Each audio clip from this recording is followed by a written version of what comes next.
It's past 1 a.m. His arms are dead. He just held off two of the best closers in the sport for a runner-up finish that could change his entire season. He crosses the line. He pumps his fist. And for about 90 seconds, he has no idea that the man who signs his paycheck is about to agree with the very people who are going to take it all away from him. This isn't a story about a rule. This is a story about loyalty, and about what happens when your own team owner picks the rulebook over you. The scene is the Quaker State 400 in Atlanta, a season-in-season challenge race that turned into an all-night affair after a 3-hour rain delay pushed the finish into Monday morning. Exhaustion had already become a character in this race before the final laps even began. On the overtime restart, 3 cars went door-to-door for the win: Bubba Wallace, Ryan Blaney, and Carson Hocevar. Wallace pushed Blaney into the lead, then dove to the inside in what looked like the move of his entire season. He crossed the line believing he had locked up P2, one of the best finishes of his career. But somewhere in the middle of that move, Wallace touched a line on the ground that nobody in the stands could even see, and it was about to cost him everything. Before we get into what happened next, if you're new here, this channel is NASCAR Voltage, and we're closing in on 500 subscribers. If you want more breakdowns like this one, hitting subscribe, dropping a like, and sharing this video genuinely helps this channel grow.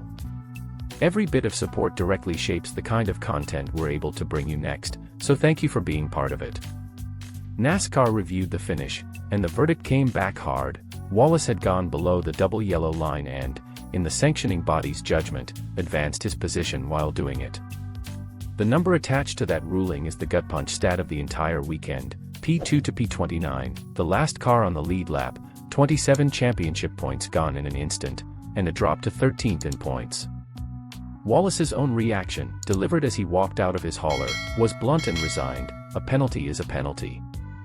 NASCAR's side of the story came immediately after, and it wasn't just one official offering an opinion. Managing Director Brad Moran told reporters the penalty wasn't up for appeal, that Wallace had advanced position below the line, and that the ruling was spelled out clearly in the rulebook. NASCAR VP Mike Ford doubled down later, stating that officials had determined Wallace advanced his position in a couple of areas, and that even under caution, the outcome doesn't change. 23XI Racing protested within the 20-minute window allowed. It was denied.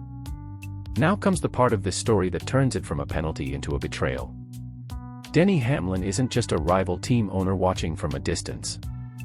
He is Wallace's own boss, co-owner of 23XI Racing, the same team Wallace drives for.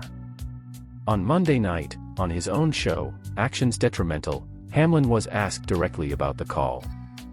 At first, he distanced himself, saying it wasn't his department, that the decision belonged to Dave Rogers. But he didn't stop there. He went on to break down the actual footage himself. In his own words, carefully paraphrased here, Hamlin explained that the rule isn't really about the literal finishing result. It's about the intent to advance position, and once a car crosses below that line, the rule treats it like a wall.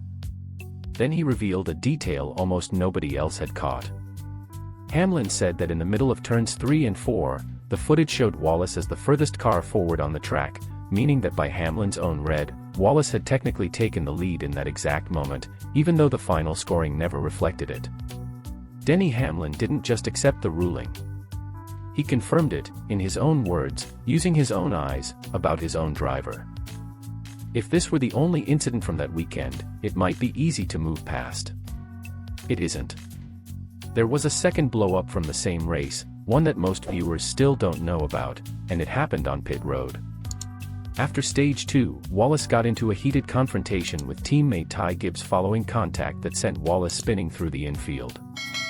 Wallace's reaction, paraphrased from his own comments, was that Gibbs had a clear chance to back off and didn't take it. When Wallace brought it up afterward, Gibbs reportedly told him not to block, and Wallace shot back that a clean hit is still a hit, closing with the line that Toyota teammates simply don't race well together.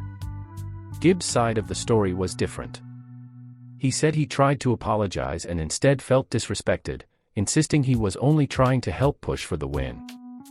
This is where the story stacks up.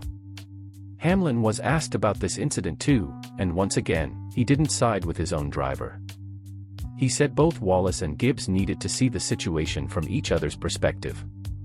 He went a step further, admitting he was even irritated with his other 23XI driver, Tyler Reddick, for blocking too aggressively during the same race. Lay it out in order. In one night, on one podcast, Denny Hamlin sided against Bubba Wallace on the penalty. He sided against Bubba Wallace on the Gibbs incident. And he criticized his other own driver in the same breath. 3 shots, 1 podcast, 0 defense for his own team. There's a layer of complexity here that makes this story harder to reduce to a simple villain narrative. Hamlin had his own rough night at that same race. He was collected in an 18-car pileup earlier on, after contact sent Front Row Motorsports' Noah Gragson spinning, following an earlier spin involving Hamlin's own teammate Christopher Bell. Hamlin, the number 1 seed in the championship points standings, briefly found himself outside the top 30 because of that incident. The irony sits right in the middle of the story. On the same night Hamlin needed grace for his own mistake on track, he offered none to his own driver off it. Other voices from around the sport weighed in too, and this shows the story is bigger than just one team. Kevin Harvick, speaking on the Kevin Harvick and Will Buxton podcast, called the yellow line rule one of the easiest rules in the sport to officiate, saying that once you see a car go from behind to beside another car, there's no argument left to make. Days later, at North Wilkesboro, Wallace himself admitted he had misunderstood the rule at first. He said he originally thought it meant gaining overall position in the running order, not simply gaining track position in that moment, and said he now understood the rule differently. 2 versions of this story sit side by side, and neither one has been resolved. Wallace maintains he never actually gained position in the final result. NASCAR, Hamlin, and Harvick all maintain that track position is track position, and intent doesn't factor into the ruling. No team statement has been released. No contract rumor has surfaced. There is no confirmed sign that Wallace is going anywhere. Nothing official has changed on paper. But something has changed inside that garage. Every call now gets read under a microscope, because of exactly who is involved. Michael Jordan's name is on that car, Hamlin holds the dual role of championship points leader and team co-owner, and Wallace remains one of the most watched drivers in the entire sport. So here's the question worth sitting with.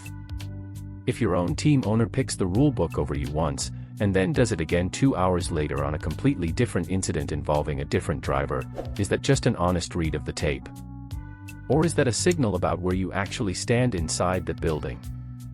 Drop your verdict in the comments, team first or rulebook first, and tag a fan who needs to see how this actually played out. Comment, share this video, and if you enjoy real NASCAR breakdowns like this, you'll like what's coming next. NASCAR Voltage is closing in on that 500 subscriber mark, and your support is what makes videos like this possible going forward.